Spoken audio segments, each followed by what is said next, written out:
அனைவருக்கும் இனிய காலை வணக்கம். Very good morning to all. இந்த அற்புதமான காலை பொழுதிலே ஒரு சற்று நிமிடங்களுக்கு முன்பு ஒரு ஆழ்நிலைக்கு சென்று அமைதியாக இருந்து நம்முடைய அடிப்படை தன்மையான அந்த தெய்வீகத்தை உணர்ந்து மிகச் சிறப்பாக அந்த நிலையிலே ஒன்று சேர்ந்து நாம் தியானம் செய்தோம்.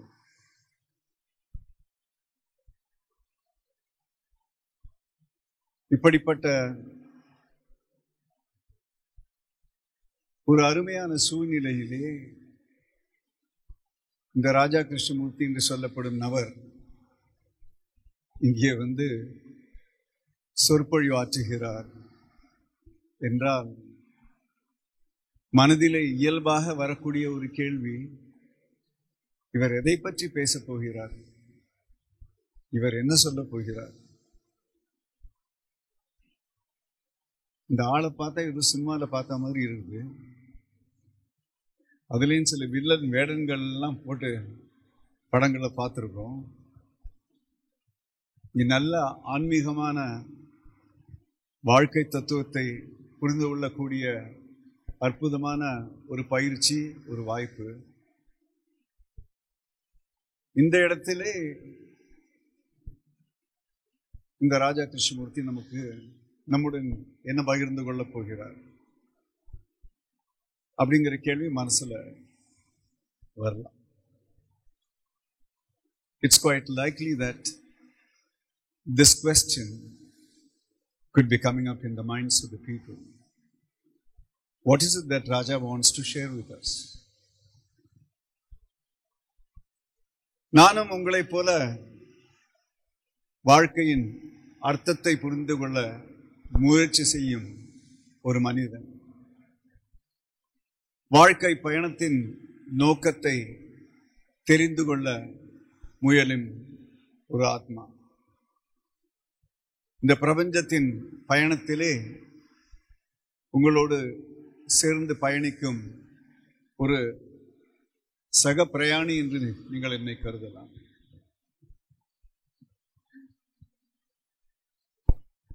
அப்ப இன்னைக்கு நம்ம எதை பற்றி பேசப் போகிறோம், கேட்க போகிறோம் என்றால், எனக்கு மிகவும் பிடித்த 2 கேள்விகளை உங்களோடு பகிர்ந்து கொள்ளப் போகிறோம்.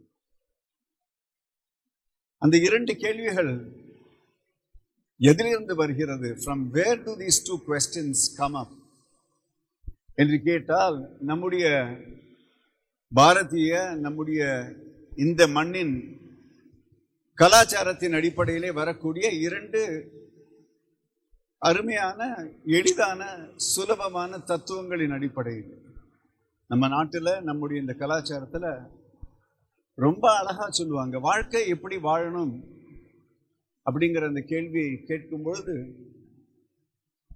அதை 2 குறுகிய வாக்கியத்தில் அழகா சொல்லுவாங்க. சத்தியம் வத, தர்மம் சர. வாழ்க்கை எப்படி வாழப்பட வேண்டும் என்று கேட்கும் பொழுது ரொம்ப எளிதாக பதில் நமக்கு கிடைப்பது என்ன என்றால், சத்தியம் வத, தர்மம் சர. That's it. Summed up. The whole philosophy of existence is beautifully summed up in these 2 sentences. அதை நடைமுறையிலே எப்படி கொண்டு வருவது என்பதற்கான மிக அற்புதமான ஒரு ஃபவுண்டேஷன், அற்புதமான ஒரு அஸ்திவாரம், அதுதான் இப்பொழுது நாம் செய்த அந்த ஆழ்நிலை, தி ஹார்ட்ஃபுல்னஸ் மெடிடேஷன் என்று சொல்லக்கூடிய இதயம் சார்ந்த இதயம் நிறைந்த அற்புதமான தியானம். ஆனால் இந்த இரண்டு கேள்விகளும் நாம் ஒவ்வொருவரும் சற்று தெளிவாக, சற்று ஆழமாக புரிந்து கொள்ள வேண்டிய அற்புதமான கேள்விகள். சத்தியம் வத ஆக இந்த இரண்டு விஷயங்களை எடுத்து பேச போறேன். ஒரு குறுகிய காலத்துக்கு உங்களோட பகிர்ந்து கொள்ள போறேன் என்னுடைய கருத்து தெளிவுகளை. ஏற்கனவே சொல்லிவிட்டேன், அதை நடைமுறையிலே மிக அற்புதமாக செயல்படுவதற்கான நல்ல ஒரு வழிகாட்டி, நல்ல ஒரு வாழ்க்கை முறை நம்முடைய த ஹார்ட்ஃபுல்னஸ் மெடிடேஷன் என்று சொல்லக்கூடிய இதயம் நிறைந்த தியானத்தின் இந்த தத்துவம், இந்த பிராக்டிஸ். முதல் கேள்வி, முதல் அறிவுரை, வாழ்க்கை தெளிவு, சத்தியம் வத. உண்மையை பேசு, உண்மையாக வாழ். அது என்னங்க, ரொம்ப சிம்பிளான ஒரு விஷயமா தானே இருக்குது. அதை ஒரு வார்த்தை பிரயோகம் என்று பார்க்கும்பொழுது ரொம்ப சிம்பிளா இருக்குது. ஆனா முதல்ல நம்ம கண்டுபிடிக்க வேண்டியது உண்மை என்ன அப்படிங்கிறத.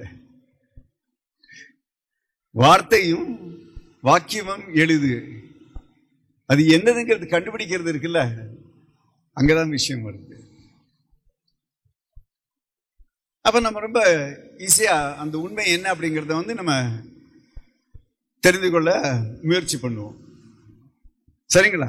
அவ்வளவுதானே, ரொம்ப சாதாரணமான கேள்வி. சரியா தம்பி? சார் நீங்க யாரு சார்? சாரி, அந்த பேட்ச் போட்டு நீங்க தான். நீங்க யாரு சார்? சொல்லுங்க. தயாளன். Very good sir. நீங்க? நாராயணன். சாதாரணமான ஒரு கேள்வி கேட்டேன், நீங்க யாருன்னு கேட்டேன். அவர் என்ன சொன்னாரு?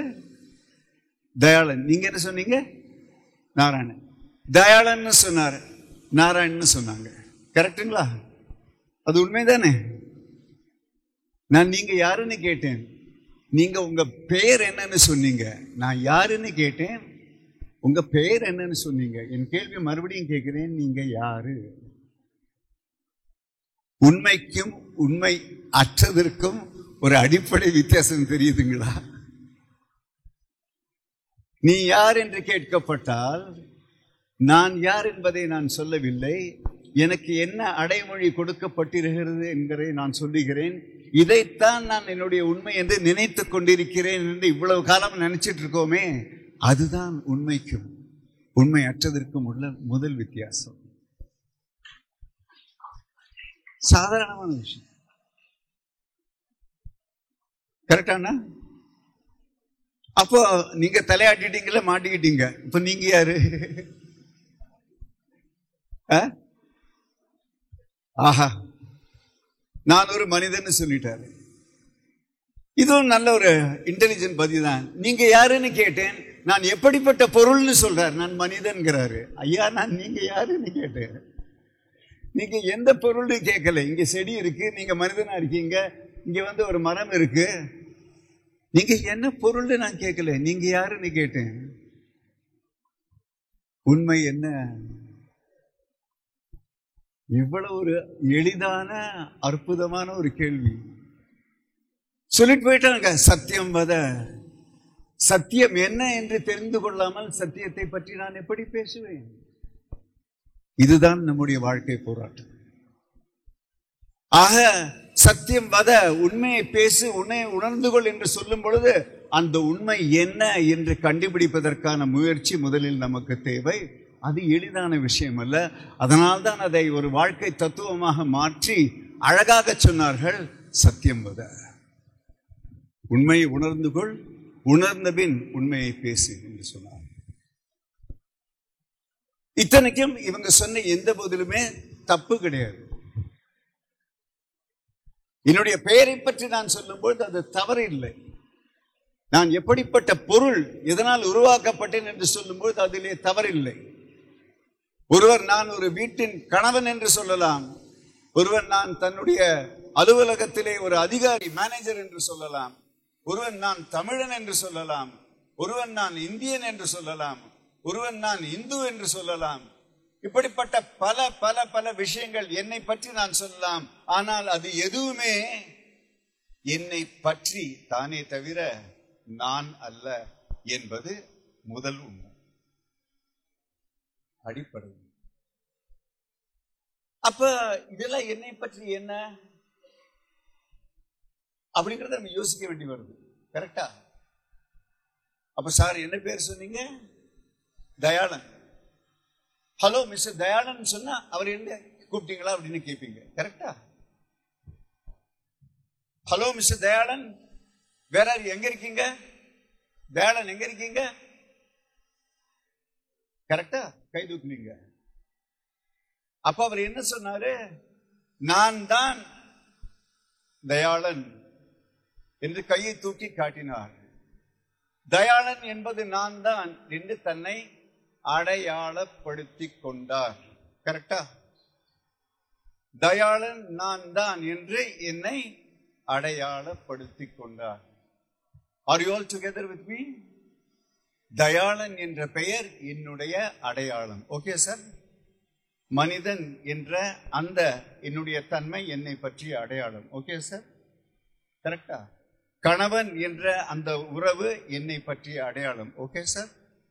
மனைவி என்ற அந்த என்னுடைய பதவி என்னை பற்றிய அடையாளம். ஓகேமா? கரெக்டுங்களா? ஆக நம்முடைய வாழ்க்கையிலே நமக்கு கொடுக்கப்பட்டிருக்கும், கிடைக்கப்பட்டிருக்கும் அடையாளங்களின் அடிப்படையிலே அதுதான் நான் என்று நாம் இன்று வரை நம்பிக்கொண்டு இருக்கிறோம். கரெக்டுங்களா? கரெக்டமா? Are we together so far? இன்று வரை என்னுடைய வாழ்க்கையிலே எனக்கு கொடுக்கப்பட்டிருக்கும் அடையாளங்கள் தான் நான் என்ற அந்த எண்ணத்திலே நாம் வாழ்ந்து கொண்டிருக்கிறோம். பல பல அடையாளங்கள், பல பல அடையாளங்கள்.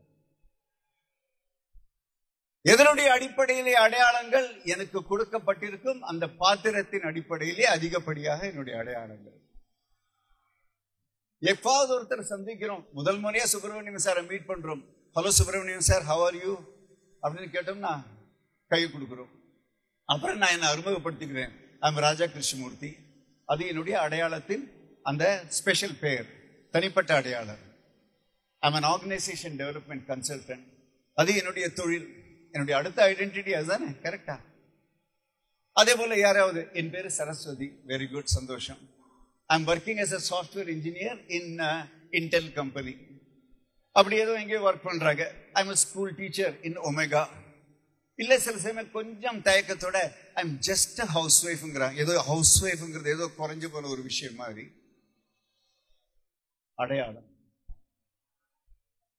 நண்பர்களே, ஒரு சில விஷயங்களை புரிந்து கொள்வதற்கு நாம் வாழ்க்கையை எளிமைப்படுத்த வேண்டும், கடினமாக்க வேண்டிய அவசியம் இல்லை.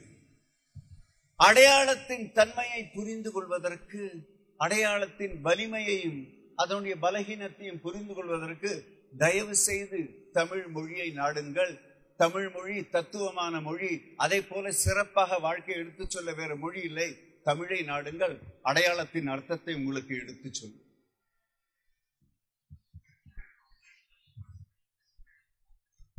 அப்ப தமிழ் மொழியில என்னை பற்றி சொல்லக்கூடிய இந்த அடையாளங்கள் என்ன? அது எல்லாமே ஒரு பாத்திரம்.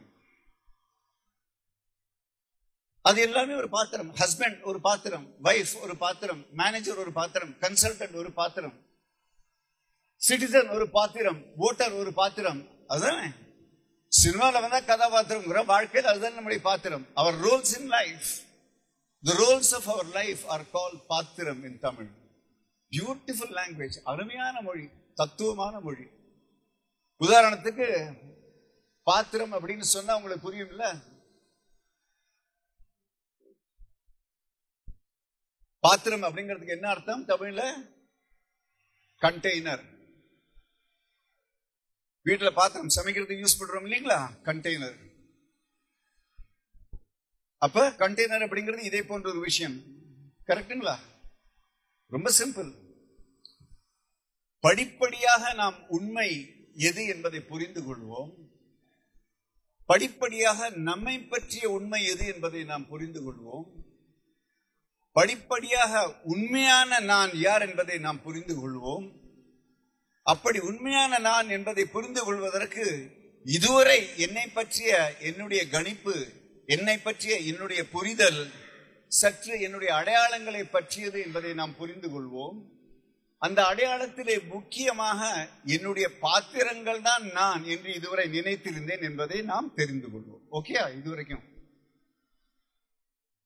அப்ப நான் ஒரு கணவன் என்பது ஒரு பாத்திரம், நான் ஒரு தகப்பன் என்பது ஒரு பாத்திரம், நான் ஒரு ஆபீசர் என்கிறது ஒரு பாத்திரம், நான் ஒரு பேசஞ்சர்ங்கிறது ஒரு பாத்திரம், நான் ஒரு சிட்டிசன் அப்படிங்கிறது ஒரு பாத்திரம். இது எல்லாமே பாத்திரங்கள். பாத்திரம் என்றால் என்ன? அருமையான விஷயம். தமிழ்ல மட்டும்தான் இந்த அழகு எல்லாம். எப்பவுமே தமிழ்ல ஒரு வார்த்தைக்கு 2 அர்த்தம். வாழ்க்கையை புரிய வைக்கிறதுக்காக ஒரு கன்ஃபியூஷனாக உருவாக்கப்பட்ட மொழி என்னன்னு கேட்டீங்கன்னா அது தமிழ் மொழி. ஒரு வார்த்தை, ஒவ்வொரு வார்த்தைக்கும் 2 அர்த்தங்கள். நான் சொல்லிக்கிட்டே போறேன், நீங்க ஆச்சரியப்படுவீங்க. இன்னைக்கு இருக்கிறது ஒரு அரை மணி நேரம், அதனால குறைந்த விஷயங்களை சொல்ல வேண்டியிருக்கு. பாத்திரம் என்பதற்கு 2 அர்த்தங்கள். ஒரு அர்த்தம் என்ன? வாழ்க்கையிலே the rules of our life. கரெக்டா? பாத்திரம் அப்படிங்கிறதுக்கு 2வது அர்த்தம் என்ன? கண்டெய்னர். இதுலதான் முக்கியமான விஷயம் வருது. ரெண்டுமே ஒரே விஷயம்தான். சரிங்க, இது பாத்திரம்ங்கிறத நான் ஒத்துக்கிட்டேன், புரிஞ்சு போச்சு. அப்போ இதனுடைய தன்மை என்ன அப்படின்னு பார்க்கும் பொழுது இதற்கு ஒரு குறிப்பிட்ட ஒரு டைமென்ஷன் இருக்கு. தம்பி, ஒரு 2 லிட்டர் ஒரு பக்கெட்ல 2 லிட்டர் தண்ணி எடுத்துட்டு வாங்க. ஓகே, ஒரு நிமிஷம் வெயிட் பண்ணுங்க, நான் எப்போ ஒன்று சொல்றேன். அப்போ இப்ப அவர் ஒரு 2 லிட்டர் தண்ணி எடுத்துட்டு வர போறாரு, ஒரு பக்கெட் தண்ணி எடுத்துட்டு வர போறாரு. நான் அந்த பாட்டில் இங்க வச்சுட்டு அந்த டேபிள் மேல வச்சுட்டு அந்த தண்ணியை பூரா இந்த பாட்டில் நான் கொட்ட போறேன். ஓகே, அந்த தண்ணி இதுல ஊத்தினேன்னா என்ன ஆகும்? ஒரு பக்கெட் தண்ணி இதுல ஊத்தினேன்னா என்ன ஆகும்? ஓவர்ஃப்ளோ ஆகுமா? ஆமா, எல்லாம் வெளியில் வந்துடும். காரணம் என்ன?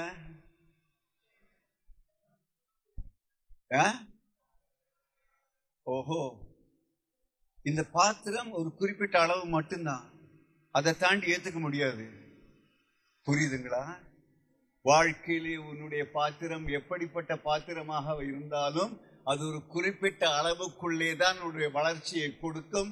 அதை தாண்டி போக முடியாது என்பதை அற்புதமாக எடுத்து சொல்லும் அந்த மொழி தமிழ் மொழி. நீ ஒரு பாத்திரம் என்பதை இன்று முதல் உன்னுடைய குறைந்த அடையாளம் என்பதை புரிந்து கொள். Beautiful, simple, straight. நீ பாத்திரம் மட்டுமல்ல, அதை கடந்தவன். நீ ஒரு பாத்திரம் மட்டுமல்ல, அதை கடந்தவன். அடிப்படை உண்மை. You are much more and unlimited compared to what you believe till today, that you are only a damn role in life. You are much beyond the role. முதல் விஷயம்.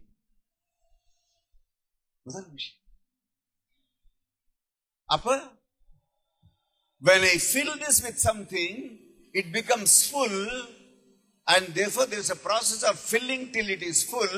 But is there any other process by which it is already full and fulfilled? That truth is you, the real you. The real fulfilled entity, முழுமை அடைந்த அந்த தத்துவம், அதுதான் நீ என்பதை உணரும் வரை உனக்கு உண்மை தெரியாது. நீ உன்னை பற்றி இப்படிப்பட்ட ஒரு கற்பனை மட்டும்தான் வைத்துக் கொண்டிருப்பாய். அந்த உண்மையான நான் யார் என்பதை தேடுவதுதான் ஹார்ட்ஃபுல் மெடிடேஷன் என்று சொல்லக்கூடிய இதயம் சார்ந்த.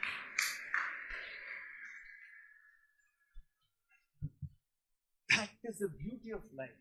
எத்தனை அருமையான மாஸ்டர்ஸ், எத்தனை தெளிவான சிந்தனை, அழகா சொல்லுகிறார். இந்த பாத்திரங்களை எல்லாம் அதனுடைய தாக்கங்களை எல்லாம் தலைமையில தூக்கிக்கிட்டு அவர் சொல்றாரு. மறுபடியும் வேணா போங்க, பேஜ் நம்பர் 12 எடுத்து படியுங்க. The heartful வேலை. Carrying the donkey, ஒரு கழுதைய தலைக்கு மேல தோல்ல சுமந்துக்கிட்டு, அதுதான் நானும் நினைச்சுக்கிட்டு இருக்கோம். கழுதை இறக்கி வையா, உன்னுடைய அடையாளங்களை இறக்கி வை. முதல்ல அடையாளங்களை கொஞ்சம் இறக்கி வச்சாதான் உண்மையான நான் யார் அப்படிங்கறத நாம் பார்க்க முடியும். அந்த அடையாளங்களை இறக்கி வைக்கும் அந்த தன்மை தான் சுத்தரிப்பு என்று சொல்லக்கூடிய the cleansing process. என்னை பற்றிய தவறான கணிப்புகளையும் கருத்துக்களையும் மெதுவாக எடுத்து எடுத்து என்னுடைய அந்த பழகி போன மனதை பக்குவப்படுத்தி அந்த பக்குவமான மனதிலே சற்று இடத்தை உருவாக்கி அந்த அழகிய அற்புதமான வெளியிலே சற்றே சஞ்சரித்து உண்மையிலே அந்த ஒளியிலே அந்த பிரகாசத்திலே நான் யார் என்பதை உணரும் அந்த அற்புதமான ஒரு விஷயம்தான் பியூட்டிஃபுல் ஹார்ட்ஃபுல் மெடிடேஷன். இதில் நிறைந்த விஷயம். உண்மை என்ன என்று நாம் தெரிந்து கொள்ள ஆசைப்படும் பொழுது முதலிலே ஒதுக்கி வைக்க வேண்டியது நம்முடைய அடையாளங்களை சார்ந்த இந்த குறைபாடு. My dear friends, we need to recognize that we are much more than an identity. அப்ப எந்த ஒரு அடையாளமும் இருந்தாலும் நீ மனிதமாக இருக்க முடியாது. You are less than a human being. ஏன் அடையக்கூடிய ஆழம் என்று சொல்லக்கூடிய அந்த அடையாளமானது identity of life, identity of life will only make you a limited person. ஏய், நான் தமிழன்டா அது சொன்னா பெருமையா இருக்குது. அப்ப நீ மலையாளியா இருக்க முடியாது, நீ கனடாக்காரனா இருக்க முடியாது, நீ அமெரிக்கனா இருக்க முடியாது, நீ ஆப்பிரிக்கனா இருக்க முடியாது, நீ வேற எதுவுமா இருக்க முடியாது, நீ அவ்வளவு மட்டும்தான் இருக்க முடியும். இப்படிப்பட்ட எந்த ஒரு தொடர்புள்ள எதை சார்ந்து இருக்கக்கூடிய விஷயமாக இருந்தாலும் மற்ற வேறு ஒரு வஸ்துவை விஷயத்தை சார்ந்து இருக்கக்கூடிய விஷயமாக நான் இருந்தால் நான் ஒரு குறையுள்ள Jeevitham, குறையுள்ள entity. Matter can be neither created nor destroyed. Energy and matter, they continue to be converted continuously. இவ்வளவுதானேமா? கரெக்டா? ஆக இந்த நாடகத்திலே நீயும் நானும் கல்லாக பிறந்திருக்கலாம், புல்லாக பிறந்திருக்கலாம், ஒரு மிருகமாக பிறந்திருக்கலாம், மனிதமாக படைக்கப்பட்டோம். இதனுடைய அர்த்தம் என்ன நண்பர்களே? உண்மை என்ன? கல்லாக படைக்கப்பட்டால் அந்த இடத்திலேயே அடுத்த 10,000 ஆண்டுகள் கிடந்திருப்பேன், என்னால் ஒன்றுமே செய்ய முடியாது, ஜடம் என்று கருதி இருப்பார்கள். I would have been a rock out there. Nothing could have shifted me from that place other than the blowing of a stream of water. அந்த கல் அடித்து செல்லும் பொழுது இங்கேயாவது ஒரு கூழாங்கல்லாம் மாறி இருக்கலாம். இல்ல, ஒரு எரிமலையோட தாக்குதல்னால் நான் உருவாக்கப்பட்டிருந்த பெரிய ஒரு பாறையா இருந்தா ஒரு சிற்பி என்னை எடுத்து ஒரு சிலையா மாற்றி இருக்கலாம். ஆனால் அதை தாண்டி என்னால் என்னை பற்றி எதுவுமே செய்ய முடியாது. I'll be in the same place. I'm helplessly in the same place, in the same condition, in the same situation forever in my life. ஜடம். கல்லாக பிறப்பதை விட புல்லாக பிறப்பது சிறப்பு. நன்றி. அட்லீஸ்ட் அதுக்கு ஒரு வளர்ச்சி உண்டு. 2 இன்ச் வளரும்ல, 3 இன்ச் வளரும்ல.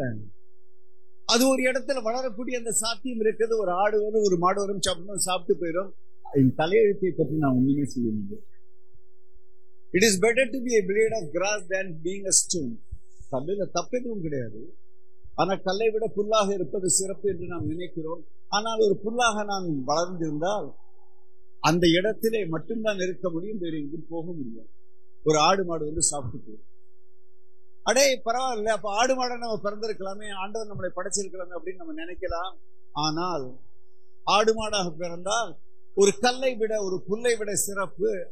ஆனால் அனிமல் இன்ஸ்டிங்க்ட் என்று சொல்லக்கூடிய குறிப்பிட்ட அந்த தன்னுடைய தன்மையை மட்டும்தான் அது பராமரிக்க முடியும், அது பாதுகாக்க முடியும், அது பேண முடியும். அதை தாண்டி அதற்கு போக முடியாது. Animal instinct. மாடுன்னா மாடு. நீ இங்கிலீஷ் பேசுவே, ஹிந்தி பேசுவே, தமிழ் பேசுவே, மலையாளம் பேசுவே, மாடு அவ்வளவுதான். A single point programming. No choices of life. No options of life. மனிதா, நீ கல்லாக பிறக்கவில்லை, புல்லாக படைக்கப்படவில்லை, மிருகமாக படைக்கப்படவில்லை, மனிதமாக படைக்கப்பட்டது. அப்ப மனிதமாக படைக்கப்பட்டதுக்கு அர்த்தம் என்ன? எந்த ஒரு சமயத்தையும் எடுத்துக் கொள்ளுங்கள், எந்த ஒரு தத்துவத்தையும் எடுத்துக் கொள்ளுங்கள். இந்துக்களின் தத்துவத்தை எடுத்துக் கொள்ளுங்கள். அகம் பிரம்மாஸ்மி, தத்துவமஸ்மி. அகம் பிரம்மாஸ்மி. ஏய், நீ படைப்பவனின் ஒரு பகுதி தான், நீயும் படைப்பவன் தான். தத்துவமசி, நீயும் அப்படித்தான்.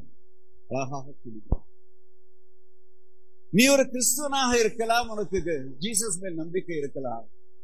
சாப்டர் 4 ஜெனிசிஸ்ல அழகாக சொல்லுகிறார். முதல்ல man is made in the image of God. கடவுளின் அந்த தத்துவத்தில் இருந்தால் மனிதன் படைக்கப்பட்டிருக்கிறான். நீ ஒரு இஸ்லாமியனாக இருக்கலாம், அதில்தான் ஜெனீசிஸ் 4வது இல்லை, இஸ்லாம் குர்ஆன்ல 4வது சாப்டர் முதல் சூரா. அந்த பேரான்மா, அதிலிருந்து படைக்கப்பட்ட கோடிக்கணக்கான மற்ற ஆன்மாக்கள், ஜீவராசிகள், அதிலேதான் நீயும் ஒன்று. நீ அல்லாஹ்வின் பிரதிநிதி. எந்த சமயமாக இருந்தாலும், எந்த ஒரு மதமாக இருந்தாலும், எந்த ஒரு நம்பிக்கையாக இருந்தாலும் அழகாக சொல்லுகிறார்கள், நீ கடவுளின் பிரதிநிதி. So what does it mean? என்னை பற்றிய உண்மை என்ன? அப்ப என்னை பற்றிய உண்மை என்ன என்பதை நான் பொருள் சார்ந்த அடையாளம் இல்லை என்று புரிந்து கொள்ளும் பொழுதுதான் நான் முழுமையாக உணர்கிறேன் என்பது. நண்பர்களே, பொருள் சார்ந்த உலகத்தின் குறைபாடை புரிந்து கொள்ளுங்கள். பொருள் சார்ந்த உலகத்தின் குறைபாடு அல்லது அதை பற்றிய உண்மை என்ன, அதை பற்றிய நிஜம் என்ன என்று கேட்டால், பொருள் சார்ந்த உலகம் 3 விதிகளின்படிதான் செயல்படுகிறது. முதல் விதி நேரம் அல்லது காலம். The material world, the objective world is governed by 3 fundamentals. One is the fundamental of time. Second is the fundamental of space or quantity. And the third one is the fundamental of quality. நேரம், அளவு, தராதரம். இந்த மூன்றும் கலந்துதான் எந்த ஒரு பொருளும் உருவாக்கப்படுகிறது. இந்த மூன்றும் கலந்துதான் அதற்கு வேல்யூ என்று சொல்லக்கூடிய மதிப்பு இருக்கிறது. That is the world of material reality. தயவு செய்து உங்களுடைய வாழ்க்கையை, தயவு செய்து உங்களுடைய பாத்திரத்தை, தயவு செய்து உங்களுடைய தன்மையை இந்த 3 விஷயங்களுக்குள்ளே அடக்கி தவறான மதிப்பீடில் கொண்டு வராதீர்கள். ஆனா மனுஷன் அதைத்தான் செஞ்சுட்டு இருக்கான். அதுதான் அவஸ்தை. மனிதன் தன்னுடைய வாழ்க்கையின் வளர்ச்சி என்பது இந்த 3 பரிமாணங்கள்ல அப்படின்னு தான் நினைச்சிட்டு இருக்கான் இன்ன வரைக்கும். அது எப்படிங்க? நேரம், அதில் வளர்ச்சி என்ன? முன்னை விட வேகமாக சென்றால் அது நேரம். இது மனுஷனுடைய கணக்கு. முன்னாடி எல்லாம் சமைக்கிறதுக்கு ஒரு சாம்பார் வைக்கணும்னா அடுப்பை பத்த வச்சு, அப்பா அதை ஊதி அது இது பண்ணி கூட்டியில எரிய வச்சு, அது அடுல பாத்திரத்தை வச்சு எல்லாம் பண்றதுக்குள்ள 45 நிமிஷம் ஆயிரும். இப்போ அப்படியே நம்ம இண்டக்ஷன் ஸ்டவ்ல டக்குன்னு வச்சோம்னா 15 நிமிஷத்துல குக்கர்ல ரெடி ஆயிடுச்சு. வளர்ச்சி சாதாரண உதாரணம். முன்னை விட வேகமாக சென்றால் வளர்ச்சி என்பது மனிதனின் கணிப்பு. பொருள் சார்ந்த உலகத்திலே மிகவும் சந்தோஷப்பட்டுக் கொள்கிறார். முன்னை விட அதிகமாக இருந்தால் வளர்ச்சி, மனிதன் சந்தோஷப்பட்டுக் கொள்கிறார். நாங்க ஆரம்ப காலத்துல எங்க அப்பா அம்மா இருக்கிறப்போ அழகா, எங்களுக்கு பரவாயில்ல அட்ஜஸ்ட் பண்ணிட்டு வாழ்ந்தோம். ஒரு சிங்கிள் பெட்ரூம் ஹவுஸ் தான் இருந்தோம். அதுக்கப்புறம் இப்போ நல்லா படிச்சு வேலையெல்லாம் கிடைச்சதுக்கு அப்புறம் இப்போ சாஃப்ட்வேர் கம்பெனிலாம் அமெரிக்காவில் இப்போ இருக்காங்க இல்லையா. இப்போ இப்போ மாம்பழத்துல எங்களுக்கு அந்த பழைய ஹவுஸ் இருக்கு, சிங்கிள் பெட்ரூம். ஆனா தாம்பரத்துல ஒரு 3 பெட்ரூம் வாங்கிட்டு, அது மட்டும் என் பையன் எங்களுக்காக ரிட்டையர்மெண்ட் ஹோம் வேற வாங்கியிருக்கான் மாவன். ரொம்ப சந்தோஷம். முன்னை விட அதிகமாக இருந்தால், அளவு அதிகமாக இருந்தால் வளர்ச்சி என்ற ஒரு கருத்து மனிதன். மூன்றாவது தரம், பெட்டர் குவாலிட்டி. அப்படின்னா நீங்க என்ன சண்டை போட்டிருக்கீங்க தெரியாது, எங்க இருந்து வாங்கினீங்க? அது போகும்போது இந்த காட்டன் ஹவுஸ்ல ஏதோ அட்ராக்டிவா நல்லா தொங்கிட்டு இருந்தது போனேன். காட்டன் ஹவுஸ்ல போய் வாங்குறீங்களா? நான் எப்பவுமே இந்தியன் டெரியன் மட்டும்தான், பிராண்டட் ப்ராடக்ட்ஸ். தராதரம். இந்த புடவை எங்க எடுத்தீங்க? அது எங்க ஊருக்கு போயிருந்தோம், ஸ்ரீவில்லிபுத்தூருக்கு. கோவில் பக்கத்துல ஒரு சின்ன அழகான கடை. அம்மா தயவு செஞ்சு வாங்கன்னு சொன்னா, நான் போய் எங்க ஸ்ரீவில்லிபுத்தூர்ல சின்ன கடையில வாங்கினடா. நீங்க எங்க? நல்லீஸ் 15,000 பிளஸ். நேரம், அளவு, தராதரம், இது மூன்றும் இணைந்த மதிப்பு, வேல்யூ. அதுதான் நான், இந்த கற்பனை, அதுதான் என்னை பற்றிய அடையாளம் என்று. இல்லையா மனிதா? Pitiable condition. இந்த 3 தற்காலிக விஷயங்கள் தான் என்னை பற்றிய உண்மை என்று நீ நினைக்கும் பொழுது, தற்காலிகம்தான் உண்மை என்று நீ நினைக்கும் பொழுது, அது எப்படி உண்மையாக இருக்கும் என்றால், உண்மை என்ற வார்த்தையின் அர்த்தமே காலத்தினால் மாற முடியாத தத்துவம் என்று. ஒரு தற்காலிகத்தை நீ உண்மையாக நினைக்கிறாயே, எவ்வளவு பெரிய ஒரு தவறு. My dear friends, time for a wake up. We need to connect to the basic reality about ourselves.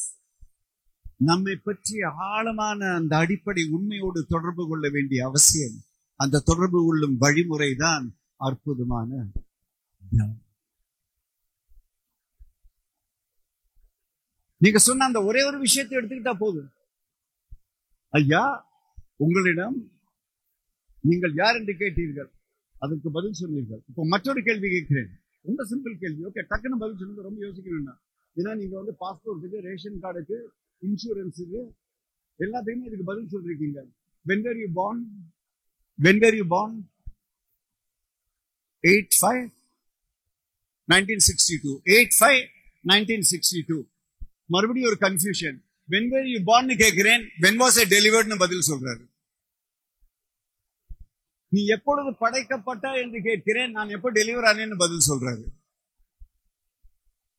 ஏனென்றால் தம்பி தயாளன் அவர்களே, நீங்க அந்த டெலிவரி ஆகிறதுக்கு முன்னாடி 10 மாசம் அம்மா வயிற்றுல உயிரோட இருந்தீங்க.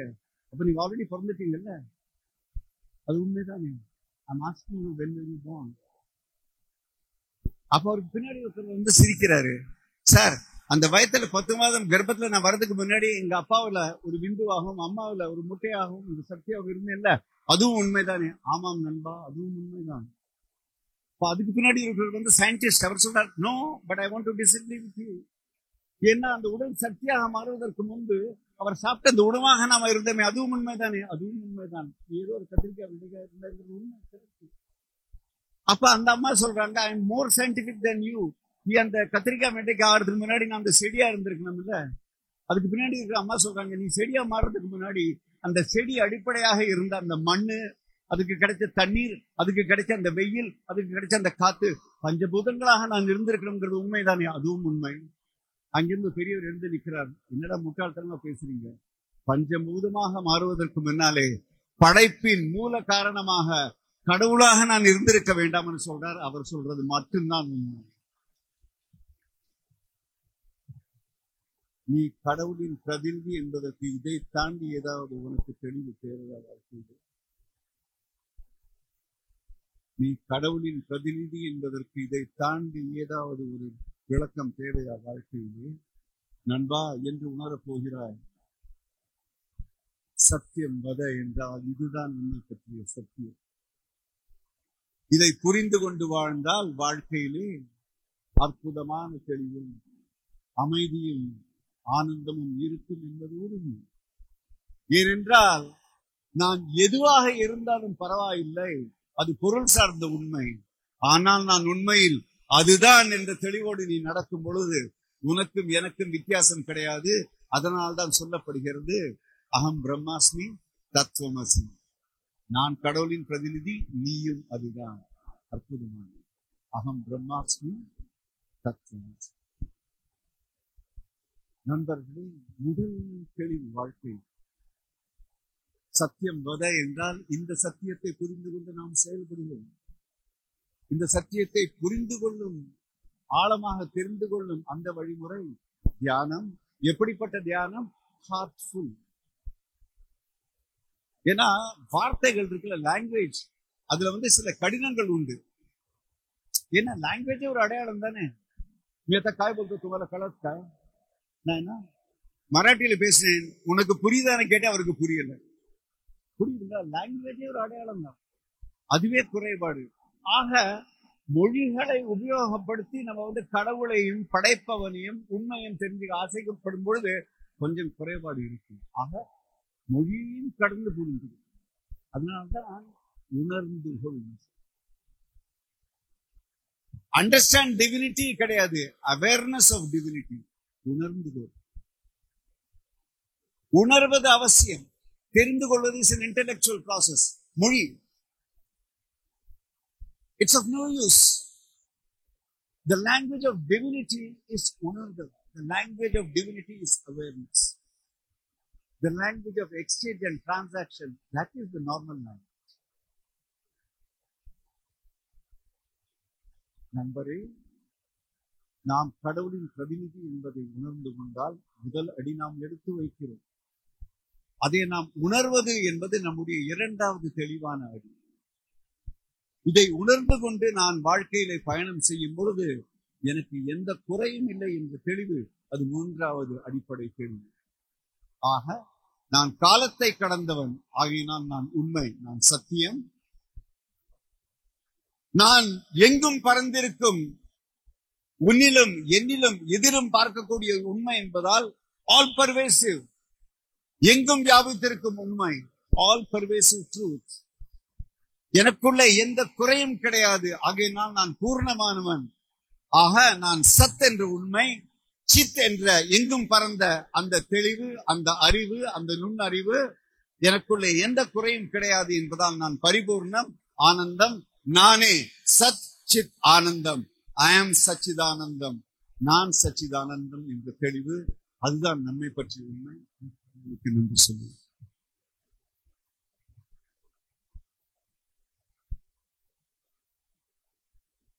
எல்லாம் அழகா சொல்லிட்டீங்க, நீங்களே சொல்லிட்டீங்க.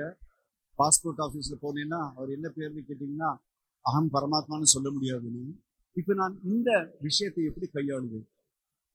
அல்லது அங்க ஒரு யங்ஸ்டர் உட்கார்ந்துருக்காரு, அப்படியே என்ன பாக்குறாரு, சொல்றதுல ரொம்ப இன்டெலிஜென்டா இருக்கு.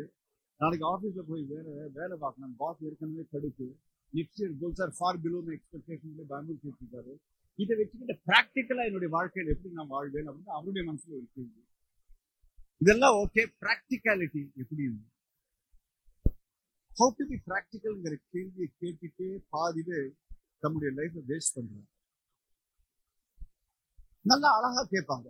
ஒரு அருமையான ஒரு மனிதர், உங்களுக்கு எல்லாம் தெரிஞ்சிருக்கும், பேர் சொல்ல விரும்பல, பல வருடங்களுக்கு முன்னாடி ஒரு குறிப்பிட்ட காரணத்துக்காக எங்கிட்ட கேட்டாரு.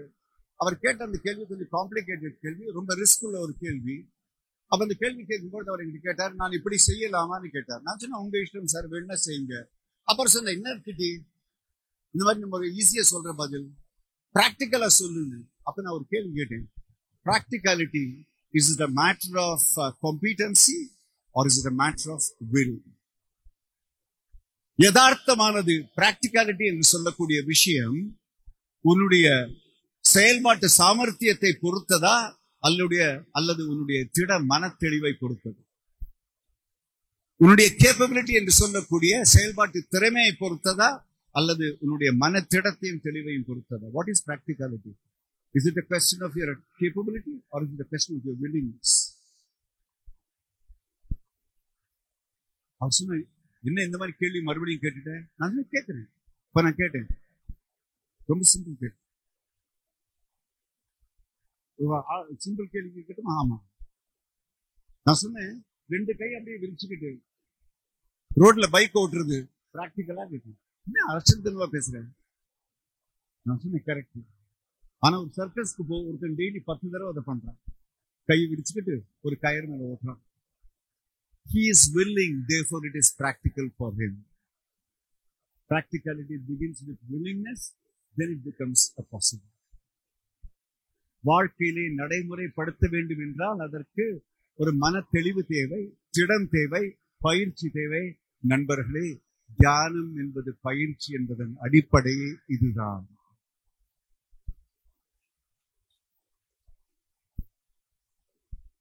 சோ நமக்கு என்ன தேவைப்படுதுன்னா, நம்ம வாழ்க்கையில அடிப்படையாக இது இரண்டாவது பகுதி.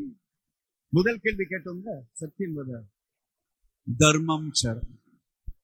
முதல் கேள்விக்கு ஒரு ஓரளவுக்கு தெளிவான பதில் கிடைச்சிச்சு. இப்ப இதை வச்சுக்கிட்டு தர்மம் சர, தர்மம் சர அப்படிங்கிறதுக்கு தமிழ்ல அர்த்தம் என்ன? சர அப்படிங்கிற வார்த்தை சரதி அப்படிங்கிற அந்த வார்த்தையிலிருந்து வடமொழி சமஸ்கிருதத்துல வருது, அதுதான் ஹிந்திலையும் வரும். சரதி என்றால் போவது வருவது, போக்குவரத்து இருக்குல்ல, அதுதான் சரதி. மாடு ஆடலாம், அரே காய் பாய் கோ சராக்கே ஆஜாவோ அப்படின்னு சொன்னா மாடெல்லாம் கொஞ்சம் அப்படிங்களா மேய்ச்சிட்டு வா. சரதி என்றால் மேய்ப்பது, இங்கும் அங்கும் போவது, மேய்ப்பது. அழகாக சொல்லுவா. கிறிஸ்துவ ரிலிஜன் சொல்லுவாங்க, மேய்ப்பாளர். மேய்ப்பவன். வாழ்க்கையே மேய்க்கப்படும் ஒரு விஷயம். தர்மம் சர. அப்ப அவங்க என்ன சொல்றாங்க, நீ உன்னுடைய வாழ்க்கையை தார்மீகத்துல மேய்க்க வேண்டியது அவசியம். இப்ப தார்மீகம் என்ற வார்த்தைக்கு அர்த்தம் என்ன? நமக்கு எல்லாம் கேள்விப்பட்டிருக்கோம், அவர் ரொம்ப பெரிய தர்மவான். தர்மம் எப்பவுமே அவசியம். தர்மம் தலை காக்கும் கண்ணாசன் பாட்டு எழுதியிருக்காரு. தர்மம் தர்மம்ங்கிற வார்த்தையை யாரோ சனாதன தர்மம் பத்தி எல்லாம் பேசுறாங்க, யாரோ அதை பத்தி வந்து குறை சொல்றாங்க. தர்மம் என்ன? தத்துவம். தர்மம் சத்தியம் வத தர்மம் சர. நான் எப்படி தர்மத்தை கடைபிடிக்க போகிறேன் என்பது இரண்டாவது கேள்வி. அப்ப தர்மம்ங்கிற வார்த்தையை எப்படி நமக்கு வந்து சத்தியம்ங்கிற வார்த்தை புரியாத ஒரு வார்த்தையாக இருந்ததோ, தர்மம் என்ற வார்த்தை இதுவரைக்கும் ஓரளவுக்கு அழகான வார்த்தை, மேன்மையான வார்த்தை, ஆனால் புரியாத வார்த்தையாக இருந்திருக்கிறது. அதை சற்றென்று புரிந்து கொள்ளும். இந்த தர்மம்ங்கிற வார்த்தையை பற்றி எனக்கு ரொம்ப ஒரு பெரிய ஃபேசினேஷன். ஆகையினால இதை பற்றி கொஞ்சம் ஆழமாக ரிசர்ச் பண்ணேன். இந்த வார்த்தையை பற்றிய அடிப்படை மிக தெளிவான ஆராய்ச்சிகளை ஜெர்மன்ஸ் தான் பண்ணியிருக்காங்க. ஏன்னா அவங்க வேதாஸ் என்று சொல்லக்கூடிய நம்முடைய வேதங்களை பற்றிய ஆழமான ஒரு ஆராய்வுகள்லாம் நடத்தி இருக்காங்க. அதுல பல இடங்கள்ல, நூற்றுக்கணக்கான இடங்கள்ல இந்த தர்மம்ங்கிற வார்த்தை வந்ததுனால அவங்க தர்மம்ங்கிற வார்த்தையை பற்றி அடிப்படையாக அலசி இருக்காங்க. அதிலிருந்து அவங்க அதற்கு கொடுத்துள்ள அர்த்தம் இருக்குல்ல, பிரமாதமான அர்த்தம். தயவு செஞ்சு முதல்ல ஆங்கிலத்தில் சொல்றேன், அப்புறம் தமிழ்ல அதை எடுத்து சொல்றேன். Dharma is that principle of existence. Dharma is that principle of existence. தர்மம் என்பது படைப்பின் அந்த தத்துவம். படைப்பின் இந்த வார்த்தை அண்டர்லைன் பண்ணிக்கீங்க. படைப்பு இல்லாதபோது தர்மத்துக்கு இடம் இல்லை, தேவையில்லை. படைப்பு என்று வரும்பொழுது, பிரபஞ்சம் என்று வரும்பொழுது, கிரியேஷன் என்று வரும்பொழுது தான் தர்மத்துக்கு தேவை வருது. புரியுதுங்களா? படைப்பு ஏற்படாத வரைக்கும் தர்மத்துக்கு அவசியம் இல்லை. படைப்பு என்று வந்த பிறகு தர்மத்திற்கான அர்த்தம் வருது. சமுதாய தர்மம், மானுஷ தர்மம், லோக தர்மம் போன்ற எல்லா விஷயங்களும் அதுக்கப்புறம் வருது. ஏன்? Dharma is that principle of existence where, தர்மம் என்பது வாழ்க்கையின் அந்த அடிப்படை தத்துவம். அந்த தத்துவத்திலே வேர் the two opposing realities are held together in balance and equity. எதிர்மறையான இரண்டு உண்மைகளை சரிசமம் செய்து, பேலன்சிங், சரிசமம் செய்து சீர்காத்து நிற்கும் அந்த அடிப்படை தத்துவம் அதுவே தர்மம். எதிர்மறையான இரண்டு விஷயங்களை சரிசமம் செய்து, opposite realities held together in balance and equity, that principle that holds creation, that is called moderation. மிதத்தன்மை, moderation, beautiful. மிதத்தன்மை, beautiful. held in equity and balance, மிதத்தன்மை. அப்ப அதுக்கு அர்த்தம் என்ன? எதிர்மறையான விஷயங்கள் இருந்து கொண்டே இருக்கும். படைப்பில் அது இருந்துகிட்டே இருக்கும். என்ன சார் ரொம்ப தத்துவம் பேசுறீங்க, சிம்பிளா சொல்லுங்க. இதோ இந்த கணத்துல நீ மூச்சு உள்ள வாங்குற, மூச்சு வெளில விடுற, உண்மையா இல்லையா? இருமை தத்துவம். இந்த ரூம்ல யாராவது இருக்காங்களா? கிட்டி சார் எனக்கு மூச்சு வாங்க பிடிக்கும், மூச்சு விட பிடிக்கவே பிடிக்காது, நான் விட மாட்டேன் பாருங்க. 10 நிமிஷம் அப்புறம் நாங்க எல்லாம் உங்களை தூக்கிட்டு போவோம். ஒவ்வொரு கடமும் இருமை தத்துவம். மூச்சு வாங்குகிறா, மூச்சு விடுகிறா. ஒவ்வொரு காலையும் இந்த சூரியன் வருகிறது, மாலையில் மறைந்து போகிறது, இருமை தத்துவம். பகலிலே வெளிச்சம், இரவிலே இருட்டு, இருமை தத்துவம். காலையிலே உழைப்பு, இரவிலே உறக்கம், இருமை தத்துவம். ஆண் வர்க்கம் படைக்கப்பட்டது, பெண் வர்க்கம் படைக்கப்பட்டது, இருமை தத்துவம். Principle of existence is the foundation of duality, no two ways of it. அடிப்படை. அப்ப தர்மம் என்பதற்கான அர்த்தம் என்ன? தர்மம் இப்படிப்பட்டது எப்பவுமே இருக்கும். அழகா ஒரு கேள்வியை கேளுங்க. ராமன் கடவுள் என்று சொல்கிறீர்களே, அப்படிப்பட்ட ராமன் மனசை வச்சிருந்தா ராவணனுடைய மனசை மாத்திருக்க முடியாது. இதுக்கு போர் செய்து அவனை சாவடிக்கணும். கிருஷ்ணன் இவ்வளவு பெரிய கடவுளுடைய தத்துவம் சொல்றீங்களே, அந்த கிருஷ்ணன் இதுக்கு ஆயிரக்கணக்கான கௌரவர்களை அழிக்க வேண்டிய அவசியம் என்ன? மனசை மாத்திருக்க முடியாது. அப்ப அவங்க கடவுளுங்கிறதுக்கு என்ன ஒரு அடையாளம், என்ன ஒரு நியாயம்? இன்டெலிஜென்ஸ் கேள்வி இல்லையா? அரே நண்பா, ராமன் மானிட அவதாரம், படைப்பிலே வந்தான்ல, அப்போ இருமை தத்துவம். வேற வழி கிடையாது. நல்லதை காக்கணும், கெட்டதை ஒழிக்கணும், சாவடிக்க வேண்டியது வேற வழி கிடையாது. கிருஷ்ணன் மனிதனாக அவதாரம் எடுத்தான், படைப்புல வந்துட்டான்ல, படைப்புல வந்துட்டானா இருமை தத்துவம். நல்லதை காக்க வேண்டும், தீயதை அழிக்க வேண்டும், கொறவர்களை அழித்தார். ஆக தர்மம் என்று சொல்லும் பொழுது நம்முடைய நடைமுறை வாழ்க்கையிலே நாம் எந்த இருமை தத்துவத்தை புரிந்து கொள்ள வேண்டும்? இப்பதான் அழகான அந்த merging together வருது. நான் யார் என்ற உண்மையை முழுமையாக புரிந்து கொள்ள வேண்டும். That is one side. நான் வாழ்க்கையில எப்படி செயல்பட வேண்டும் என்று பார்த்திருக்கிறேன் என்பதையும் தெரிந்து கொள்ள வேண்டும். That is other side.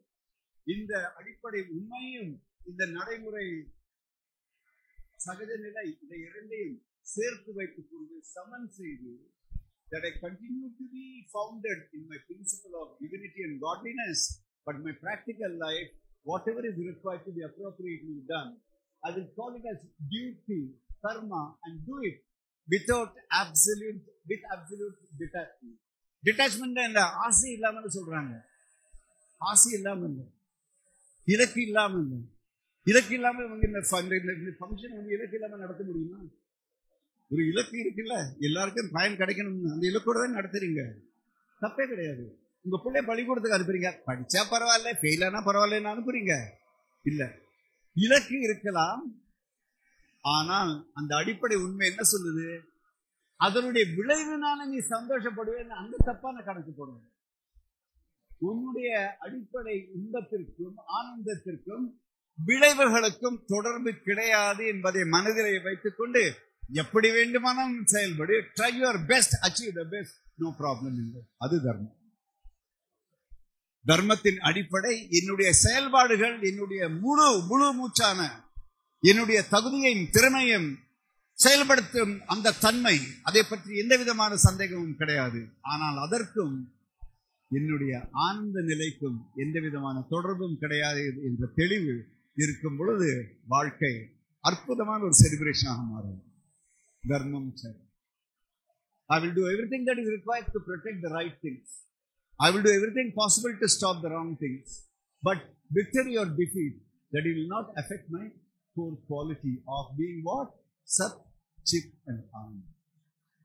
இந்த ஒரு தெளிவை புரிந்து கொண்டு என்னுடைய பாத்திரங்களை நான் ஏற்றுக்கொண்ட பாத்திரங்களுக்கு எல்லாம் அடிப்படை உண்மை அகம் பிரம்மாஸ்மி இந்த தெளிவு என்ற தத்துவம் இருக்கும் பொழுது, ஒவ்வொரு நாளும் எழுந்திருக்கும் பொழுதும், ஒவ்வொரு நாளும் நான் நடைமுறையிலே பழகும் பொழுதும், ஒவ்வொரு நாளும் வாழ்க்கையை கடக்கும் பொழுதும் அருமையாக நம்முடைய ஆசிரியர்கள் சொல்லிக் கொடுத்த அற்புதமான தியான பயிற்சியை பெற்று ஒவ்வொரு நாளும் இந்த இரு உண்மைகளை எனக்குள்ளே நான் பதித்துக் கொள்ளும் பொழுது அகம் பிரம்மாஸ்மி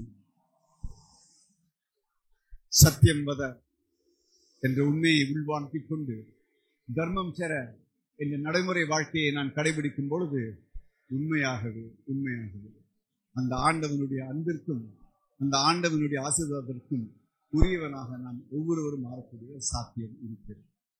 ஆகினால் நண்பர்களே, இந்த இரு அடிப்படை விஷயங்கள் ஒரு பழக முறையிலே கொண்டு வருவதற்கு மிகச்சிறந்த வகையிலே நமக்கு வழிகாட்டும் அந்த விதம் இஸ் ஹார்ட்ஃபுல் மெடிடேஷன் என்று சொல்லக்கூடிய இந்த அற்புதமான பரிசு வாழ்க்கையில் இத்தனை பேர் இந்த பரிசை வாங்கியிருக்கிறீர்கள்.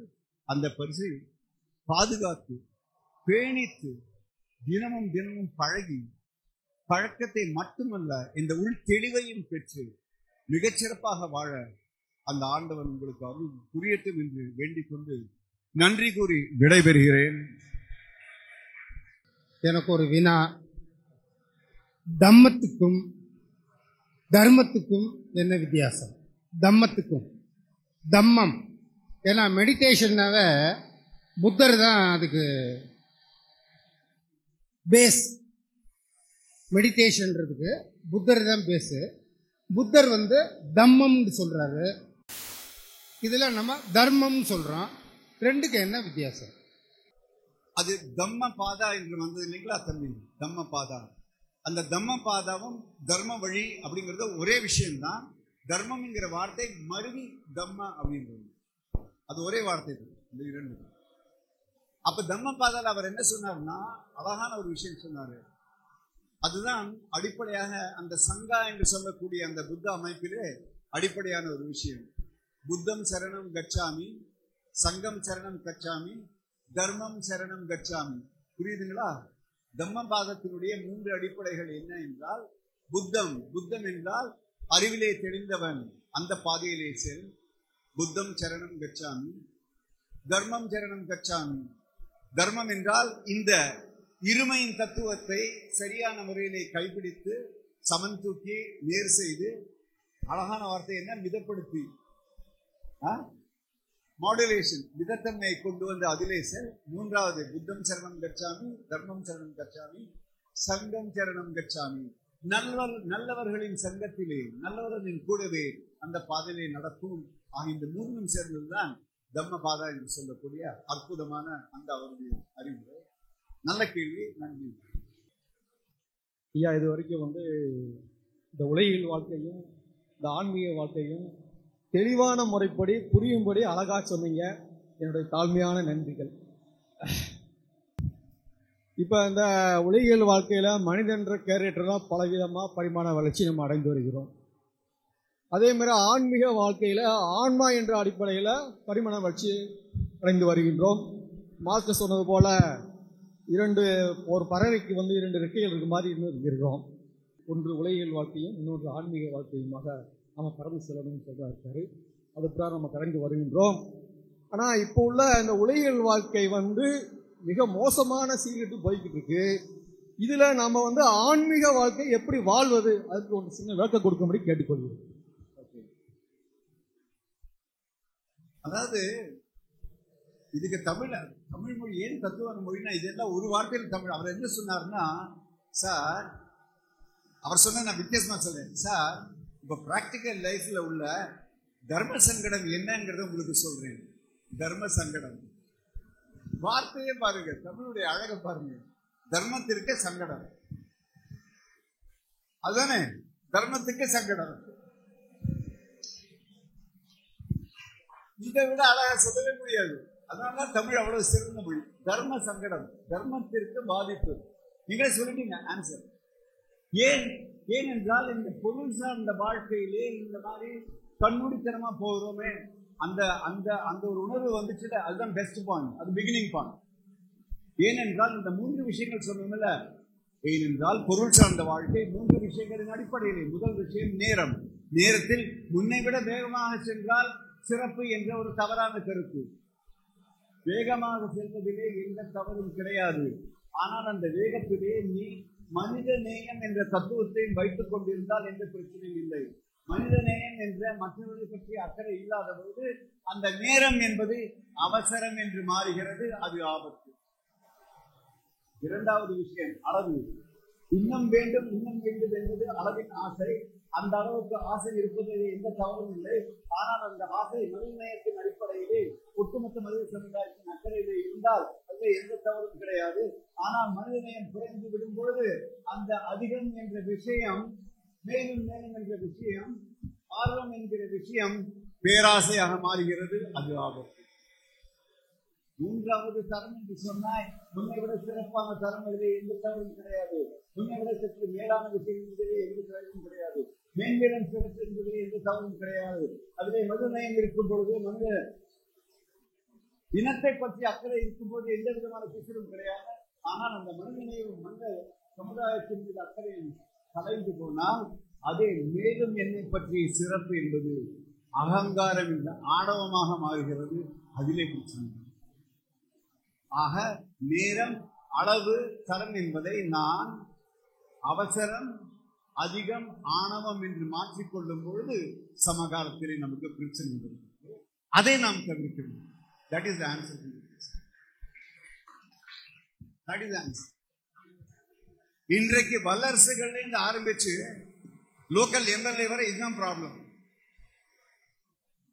இன்னைக்கு தவறான ஒரு ஐடியா, பதவி என்று வரும் பொழுது இந்த அவசரம், அதிகம், ஆணவம், இதுக்கு லைசன்ஸ் கிடைச்சுன்னு நினைக்கிறாங்கல்ல, அதுதான் பிரச்சனை. உலகத்து பிரச்சனை, நாட்டு பிரச்சனை, ஊர் பிரச்சனை எல்லாமே இதனுடைய அடிப்படை. Very good definition of dharma is தர்மாவோட டெஃபினேஷன் நல்லா சொன்னீங்க, எக்ஸலண்ட்டாக இருந்தது. I just want to understand it in the context of Bhagavad Gita revelations by Lord Krishna. We have to go as per our Swadharma. we should, at any cost, we should not be into paradharma. So, how do you differentiate with reference to this definition you have said between Swadharma and Paradharma? Brilliant question. முதல் விஷயம், அதாவது கிருஷ்ணன் கூட எங்க சொன்னாரு, பகவத்கீதையை போர்க்களத்தை வந்து சொன்னாரு. அதுக்கு அர்த்தமே என்ன? மனுஷா பிராக்டிக்கல் லைஃப்ல தர்மத்துடைய பிரச்சனையை வருதுங்கிறதுனால தான் அவர் போர்க்களத்திலே வந்து சொல்றாரு. அவர் சிம்மாசனத்தில் உட்காந்துக்கிட்டு அழகா அங்க ஒரு சபையிலையோ உபன்யாச ஹால்லையோ அல்லது ஒரு போதி மரத்துக்கு அடியிலேருந்து சொல்ல, போர்க்களத்துல மனிதனுக்கு வாழ்வா சாவா என்கிற அந்த இறுதியின் போராட்டத்தினுடைய நடுவில் உட்காந்துக்கிட்டு கிருஷ்ணன் கதை சொல்றாரு. இதை பத்தி வாழ்க்கை எப்படி வாழ்வதுங்கிறது சொல்றாரு. எவ்வளவு ஒரு அழகான விஷயம் பாருங்க. அப்ப தர்மம் அப்படிங்கிறது பல தளங்கள்ல வருது. முதல்ல மானுட தர்மம், அப்புறம் சமுதாய தர்மம், மானுட தர்மம், அப்புறம் குல தர்மம், அப்புறம் தொழில் தர்மம், சமுதாய தர்மம், பிரபஞ்ச தர்மம், பல தளங்கள் இருக்கு. புரியுதுங்களா? தர்மம் அப்படிங்கிற அந்த கைட்லைன் சொதர்மம், மானிட தர்மம். இப்ப சொதர்மம் எனக்கு வந்து இயல்பாக பிடிக்கிறது என்னன்னு கேட்டீங்கன்னா பேசுறது பிடிக்கிறது. ஓகே, ஆனா என்ன வந்து ஒரு மிஷின் ஆபரேட்டரா போட்டுறாங்க ஒரு கம்பெனியில. நான் நினைக்கிறேன் என்னடா இவ்வளவு நம்ம தெளிவான ஐடியாஸ் எல்லாம் வருது, பேசுங்கிற ஆசை இருக்கு. ஒரு மிஷின்லயே என்ன வேலை பண்ண வைக்கிறாங்க. இன்னொருத்தருக்கு மெக்கானிக்கல் திங்ஸ் பிரமாதமா இருக்கு. ஆனா அவ அப்பா வக்கீலா இருந்தவர், என் பிள்ளை எனக்கு அப்புறம் பெரிய வக்கீலா வரணும்னு அவருக்கு மனசுல, இவனுக்கு மெக்கானிக்கல் திங்ஸ் தான் பிடிக்கிறது. இப்ப என்னுடைய சுதர்மம் பேச்சு, பேச்சின் மூலமாக பலன் உருவாக்குவது. அவனுடைய சுதர்மம் இன்ஜினியரிங். கரெக்டா? அப்ப அந்த சுதர்மத்துக்கு ஏற்படி நான் தொழில் எடுத்துக்கிட்டேன்னா வாழ்க்கை நல்லா இருக்கும். இது முதல்ல. கரெக்டா? அடுத்தது மனித தர்மம். மனித தர்மம் என்ன? எனக்கு எது எதெல்லாம் சரி என்பது நான் ஒத்துக்கொள்கிறேனோ அதையும் உங்களுக்கும் சரின்னு ஒத்துக்கிறது இருக்குல்ல, அது மனித தர்மம். நான் தேவைப்பட்டா கோவப்படுவேன், ஆனா நீங்க கோவப்படக்கூடாது. அது எப்படி சரி? தப்பு இல்லை. எனக்கு எல்லாரும் மரியாதை கொடுக்கணும், கொஞ்சம் ரெஸ்பெக்ட் கொடுக்கணும். ஆனா உங்களை பார்க்கும் பொழுது என்ன அப்படின்னு பேசணும். சரியா? கிடையாது. மானுட தர்மம். புரியுதுங்களா? அதே போல சமுதாய தர்மம். சமுதாய தர்மம்னா சமுதாயத்துல பல தரப்பினர் இருக்காங்க. கரெக்டா? உடம்பு மாதிரி சமுதாயம் என்பது ஒரு ஸ்ட்ரக்சர், சோசியல் ஸ்ட்ரக்சர். உடம்பை பற்றி உண்மை என்ன? ஆனா நான் இந்த உணவு சாப்பிட்ற இந்த நேரத்தை பின்னாடி ஒரு மலம் உருவாக்கிட்டே இருக்குன்றது உண்மையா இல்லையா? நான் தண்ணியை சாப்பிட்ற இந்த நேரத்தில் வேர்வைங்கிற நாட்கள் உருவாகிறது உண்மையா இல்லையா? எந்த அளவுக்கு செழிப்பு இருக்குதோ அந்த அளவுக்கு அழிவு இருக்கிறது உண்மையா இல்லையா? அப்ப இந்த இரண்டும் மேனேஜ் பண்றது தானே பாடி. பார்த்துட்டு ஐயோ நான் ஆன்மீகமாயிட்டேன், இப்ப நான் வந்து எடுக்க மாட்டேன், நான் வந்து சமையலா போயிடுறேன், நான் எங்கேயாவது போயிடுறேன், சன்னியாசம். என்ன அச்சகத்திரமா பேசுறேன்? உன்னுடைய சுயதர்மம் போரிடுவது, சுயதர்மத்தை காப்பாற்று அப்படின்னு அவனுக்கு எடுத்து சொல்றேன். இது என்ன கதை? நான் சொன்ன அதே கதை தான். எனக்கு லாயரா போனா என்ன மெக்கானிக்கல் இன்ஜினியரிங்ல படிக்க வைக்கிறாரு அப்பா. சரியாகுமா? அப்படிப்பட்ட ஒரு சின்ன அருமையான விஷயம். அப்ப நம்ம தர்மத்தை புரிஞ்சுக்க பொழுது சுதர்மம், மானுட தர்மம், சமுதாய தர்மம், தொழில் தர்மம், பிரபஞ்ச தர்மம், அப்படி போன்ற அத்தனை விஷயங்களையும் கொஞ்சம் நுணுக்கமா பார்க்க வேண்டியது. சரிங்களா? நன்றி.